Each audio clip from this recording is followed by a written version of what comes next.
Hello, class. Today we're going to use Photopea to create a cartoony picture using an old painting from the past. So I'm going to start up here in Google. I'm going to type in 18th century portrait. I chose the 18th century because there's some crazy, crazy costumes that people wore in the 18th century, and there's lots of really nice paintings online. So I'm going to go to Images, and then I'm going to go to the Tools, and I'm going to go to Size. I want to make large. I want to choose a large picture. So I want something that is really big enough that I can play around with it. Check out this crazy hair these people had back then. I'm going to choose this guy, Spencer Alley. He sounds very interesting. I'm going to click on that. Make sure that you don't just save from the small pictures. You want to go to the big picture. Then you're going to right click, save image as, and get that image into your folder that you're going to work with. I'm going to leave his name, Spencer Alley. Oh, I guess it's got everything in there, so save. Now, there's a lot of famous artists who have used art from the past to make new images. And I'm going to show you some of those later. So here we go. Now I'm going to Photopea.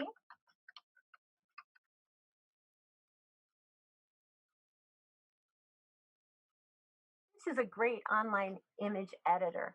It has a lot of the same features and the feel of Photoshop. So if you get good at Photopea, you can make a lot of things in Photoshop just by transferring your skills over.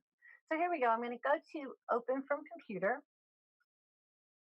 And I'm going to find that picture of Mr. Alley, and I'm going to open it up. And there he is. Now, I'm going to use a tool called Liquify. So I'm going up to Filters, choose Liquify. When you get into Liquify, you have these different tools over here on the side, and you have different sets of settings for each tool. I want to scroll backward a little bit using the scroll on my mouse. Here we go. I've got this fellow. I'm going to start with the Smudge Tool just to show you what it does. I'm going to change the size a little bit. If I want this guy to be smiling a little bit more, I can press with the Smudge Tool, and I can just bring his mouth up a little higher on this side. Maybe I want him to look really weird. Anything that you do, you can always undo. So I'm going to use Control Z, and I can undo those things as I go. This one, I'm going to skip this one for now. This one is to smooth out. So after I do things, sometimes they turn out a little rough.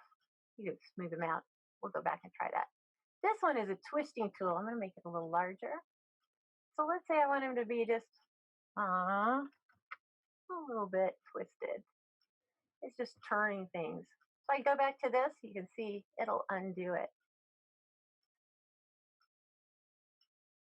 This is going to make things smaller. So if I put this here, I can make him have a little teeny tiny eye.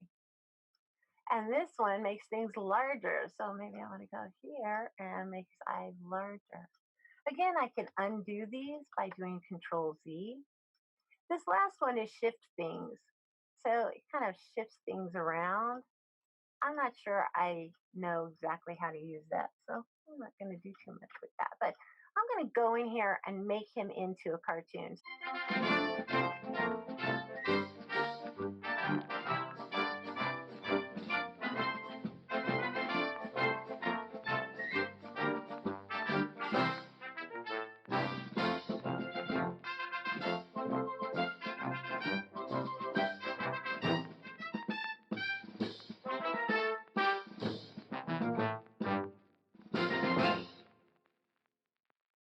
When you're finished, click on OK. And then when you go back in here, I want you to crop out just your favorite part. Now, if you like the whole thing, that's fine too. But if you didn't get everything finished, crop out the part that you think is interesting. And then don't forget to save it, export it as a Jpeg.